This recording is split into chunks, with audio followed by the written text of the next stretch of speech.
Assalamu alaikum. Welcome back to Torikul English Academy. I hope you are fit and fine and you are practicing spoken English every single day. সুপ্রিয় শিক্ষার্থীরা কেমন আছেন? আশা করি আপনারা সবাই অনেক বেশি ভালো আছেন। অনেক দিন পর আবারও একটি ক্লাস নিয়ে আপনাদের মাঝে উপস্থিত হয়েছি। এই সুন্দর, চমৎকার এবং ইম্পর্টেন্ট এই ক্লাসটিতে সকলকে ওয়েলকাম করছি। তাহলে চলুন ক্লাসটি শুরু করি। Late get start.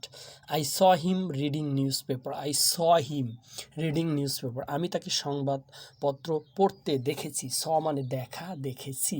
সি মানে দেখা, স মানে দেখেছি। I saw him reading news paper. আমি তাকে সংবাদপত্র পড়তে দেখেছি। আশা করি বুঝতে পারছেন।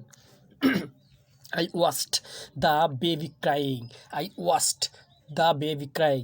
আমি শিশুটিকে কাঁদতে দেখেছিলাম অতীতে। আশা করছি বুঝতে পেরেছেন।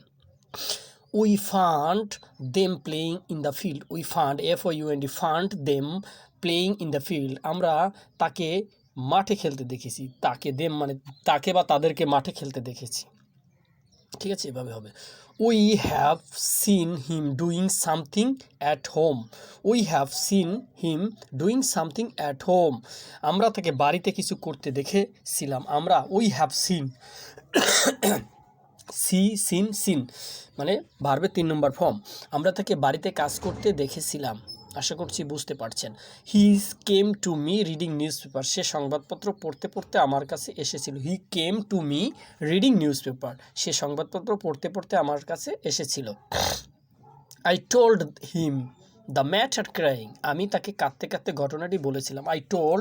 আমি বলেছিলাম হিম তাকে দ্য ম্যাটার বিষয়টি ক্রাইং। বিষয় মানে ঘটনা বা বিষয়, ঠিক আছে। ম্যাটার তো বিষয় অথবা ঘটনা, ক্রাইং মানে কান্না করতে করতে। আমি তাকে কাঁদতে কাঁদতে ঘটনাটি বলেছিলাম। আশা করছি বুঝতে পারছেন। He always goes to college walking. সে সবসময় পায়ে হেঁটে কলেজে যায়। হি অলওয়েজ গোস।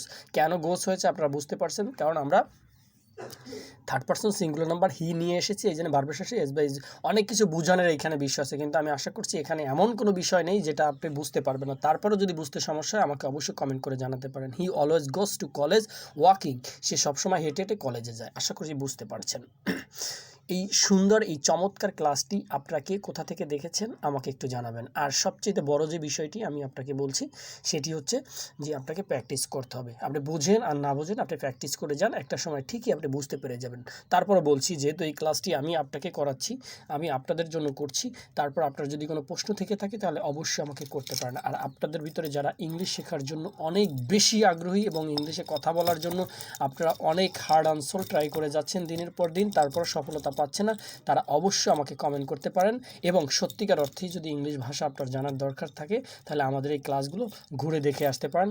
প্রচুর ক্লাস রয়েছে যেগুলো আপনার বেসিক নলেজ আরও বেশি স্ট্রং করবে। সবাই ভালো থাকবেন, সুস্থ থাকবেন। আজকে এখানে শেষ করছি। আসসালামু আলাইকুম।